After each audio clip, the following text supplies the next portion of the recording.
రాజేశ్వరి వృద్ధాశ్రమంలో అంబేద్కర్ జయంతి వేడుకలు ఘనంగా నిర్వహించారు. ఆకాంక్ష ఫౌండేషన్ చైర్మన్ సిహెచ్వి రామారావు ఈ కార్యక్రమం ప్రత్యేకంగా నిర్వహించారు. డాక్టర్ బిఆర్ అంబేద్కర్ ఆశయాలను కొనసాగించాలని ఆకాంక్ష ఫౌండేషన్ వ్యవస్థాపకులు చిట్నీడి వెంకటరామారావు అన్నారు. మంగళవారం శేరిలింగంపల్లి నియోజకవర్గం ఆల్విన్ కాలనీ డివిజన్ సాయినగర్ ప్రాంతంలో ఆకాంక్ష ఫౌండేషన్ వ్యవస్థాపకులు సిహెచ్వి రామారావు, ప్రముఖ వ్యాపారవేత్త సాయి కుమార్ ఆధ్వర్యంలో రాజేశ్వరి వృద్ధాశ్రమంలో డాక్టర్ బిఆర్ అంబేద్కర్ 135వ జయంతి సందర్భంగా కేక్ కట్ చేసి శుభాకాంక్షలు తెలియజేశారు. ఈ సందర్భంగా రామారావు మాట్లాడుతూ బాబాసాహెబ్ అంబేద్కర్ అంటరానితనం, పేదరికం, విద్య, వైద్యం, ఉద్యోగ అవకాశాల కోసం అనేక ఉద్యమాలు చేశారని గుర్తు చేశారు. దేశంలోని 18 సంవత్సరాలు నిండిన ప్రతి పౌరులకు ఓటు హక్కు కల్పించాలని గుర్తు చేశారు.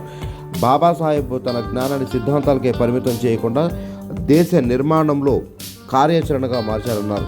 రాజ్యాంగం ద్వారా ఒక బలమైన చట్టబద్ధమైన వ్యవస్థను మనకు అందించిన భారత రాజ్యాంగ నిర్మాత డాక్టర్ బిఆర్ అంబేద్కర్ ఆశయ స్మరణలో 135వ జయంతి శుభాకాంక్షలు తెలియజేశారు. ఈ కార్యక్రమంలో ఉమ్మడి ప్రెస్ క్లబ్ అధ్యక్షుడు ఎర్ర యాకన్న, సామాజిక కార్యకర్తలు, లయన్స్ క్లబ్ సభ్యులు వెంకటరెడ్డి, వృద్ధాశ్రమం వ్యవస్థాపకులు రాజేశ్వరి తదితరులు పాల్గొన్నారు.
న్యూస్ మనమిక్కడ, మన వార్తలు ప్రపంచమంతా అనే నినాదంతో జర్నలిస్ట్ కళ్యాణ్ సారథ్యంలో మీ ముందుకొస్తున్నాం. సబ్స్క్రైబ్ చేసుకుని ఆశీర్వదించండి.